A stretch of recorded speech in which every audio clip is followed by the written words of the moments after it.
Good morning student, welcome back to my YouTube channel. Class 7 chapter 12 algebraic expression. अब हम यहाँ example ले रहे हैं। एल्जेब्रिक एक्सप्रेशन हमने पहले डिस्कस किया है, जिसमें भी अल्फ़ाबेट का यूज़ करके जो भी हम वेरिएबल लेते हैं और कांस्टेंट के साथ जो भी एक्सप्रेशन फॉर्म करते हैं या जो भी हम उसको टर्म्स लेते हैं वो हमारे सभी एल्जेब्रिक एक्सप्रेशन के अंदर काउंट होता है। ठीक है, तो हमने डिस्कस किया हुआ है। जैसे मान लीजिए 7x + 12y, ये जो भी फॉर्म करूँगा तो ये मेरे क्या एक्सप्रेशन हो जाएगा। ओके, अब ये एग्जांपल 1 लेते हैं। State with reason which of the following pairs of terms are like term and which are of unlike term. नीचे जो भी एक्सप्रेशन दिए गए हैं उसमें हमें यह आइडेंटिफाई करना है कि वो लाइक टर्म है या अनलाइक टर्म्स है। अब देखिए 7x और 12y ये दो पेयर दिए हुए हैं। मतलब आपके क्वेश्चन में क्या दिया हुआ है कि 7x और 12y, ये इन दोनों में ये लाइक टर्म है कि अनलाइक टर्म। तो सबसे पहले हम इसके फैक्टर्स चेक करते हैं। फैक्टर क्या क्या है? अगर मैं सिर्फ 7x की बात करूँ तो इसमें 7 एक और x सेकंड, ये दो फैक्टर हो गए। 12y में क्या होगा? 12 और y, ये दो फैक्टर्स हो गए। तो एल्जेब्रिक फैक्टर सेम और डिफरेंट। अगर इसमें मैं एल्जेब्रिक फैक्टर की बात करूँ तो ये दोनों सेम है। इसमें एक x वेरिएबल है और इसमें एक y वेरिएबल है, तो ये दोनों क्या सेम है? नहीं है। तो इसमें आपका एल्जेब्रिक जो फैक्टर यूज़ कर रहे हो वो क्या आपका डिफरेंट है। अब ये दोनों लाइक टर्म है कि अनलाइक टर्म? जाहिर सी बात है, इसमें 7x और 12y इसमें अलग अलग वेरिएबल है, तो ये आपकी कौन सी हो जाएगी? Unlike terms. ठीक है, लाइक टर्म्स वो जिसमें वेरिएबल दोनों सेम होना चाहिए। कांस्टेंट वैल्यू आपकी कुछ भी हो सकती है या फिर कोफिशिएंट, ये कोफिशिएंट भी होते हैं ना। जो वेरिएबल के साथ मल्टीपल में जो भी आपके कांस्टेंट वैल्यू होगी उसको आप कोफिशिएंट बोलते हैं।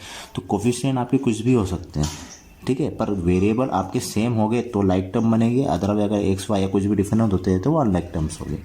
ओके, अब यहाँ पे सेकेंड एग्जांपल लेते हैं। 15x और -21x, ये दो आपको यहाँ पे टर्म दी हुई है। ठीक है, ये दोनों टर्म के फॉर्म में दिए हुए। ठीक है, और 15x - 21x अगर इसे आप दोनों को ऐड कर देते हैं तो ये क्या बन जाएगा? ये आपका एक्सप्रेशन बन जाएगा। अब यहाँ अगर बात की जाए तो इसमें फैक्टर्स क्या है? 15 और x। इसमें क्या फैक्टर्स है? -21 और x। ठीक है, अगर मैं वेरिएबल की बात करूँ तो वेरिएबल दोनों में सेम है। ठीक है, तो इसमें एल्जेब्रिक फैक्टर क्या है? दोनों का सेम है। ठीक है, तो ये दोनों क्या लाइक टर्म हुई? अनलाइक टर्म, क्योंकि वेरिएबल सेम है, कांस्टेंट वैल्यू कुछ भी हो सकती है, तो ये दोनों क्या बोला जाएगी? आपकी लाइक टर्म्स। ओके, अब थर्ड एग्जाम्पल ले लेते हैं। थर्ड एग्जाम्पल देखिए, -4ab और 7ba, ये आपके दो टर्म दी हुई है। ठीक है, अब इसमें अगर फैक्टर की बात की जाए तो इसमें -4a और b। ठीक है, तीन फैक्टर हो गए। ये आपकी फर्स्ट टर्म, ये सेकंड टर्म। ठीक है, इसमें फैक्टर अगर हमने बात की तो फैक्टर क्या निकला? -4a और b।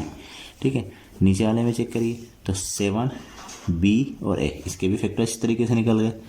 ओके, और इसमें अगर आप देखेंगे तो इसमें a और b, इसमें भी a और b है। ठीक है, तो ये दोनों में सेम है। यस, इन दोनों में सेम आ रहे हैं। मतलब जो भी आप एल्जेब्रिक फैक्टर्स की अगर बात की जाए तो दोनों में हम जो यूज़ करें, यहाँ भी ए बी यूज़ करें, यहाँ भी ए बी यूज़ करें, तो ये यहाँ पे एल्जेब्रिक फैक्टर क्या हो जाएगा? सेम।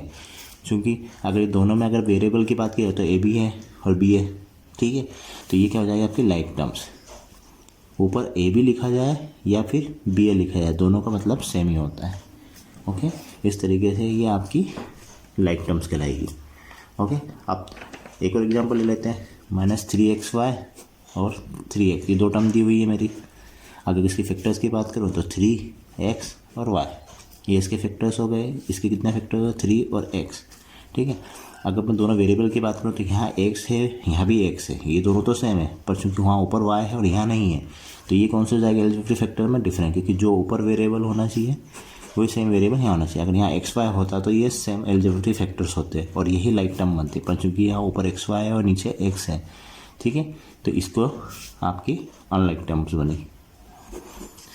ओके, अब अगला एग्जांपल देखते हैं। 6x²y, ये एक टर्म है। 9x²y। ठीक है, ये 6xy² और 9x²y। अगर इसके फैक्टर्स की बात की जाए तो 6 सेकंड x, फिर y² है तो y और y। ठीक है, सेकंड फैक्टर की बात की जाए तो 9, यहाँ x जो कि x² है और एक y है। ठीक है, यहाँ x है तो यहाँ भी x है। ठीक है, यहाँ y है तो यहाँ भी y है, पर चूंकि ये दोनों डिफरेंट हो गए। ठीक है, अगर ये दोनों सेम होते, यहाँ पे ऊपर के वेरिएबल सेम होते हैं, यहाँ वेरिएबल सेम होते, एल्जेब्रिक फैक्टर यहाँ पे सेम नहीं है, इसलिए यहाँ डिफरेंट।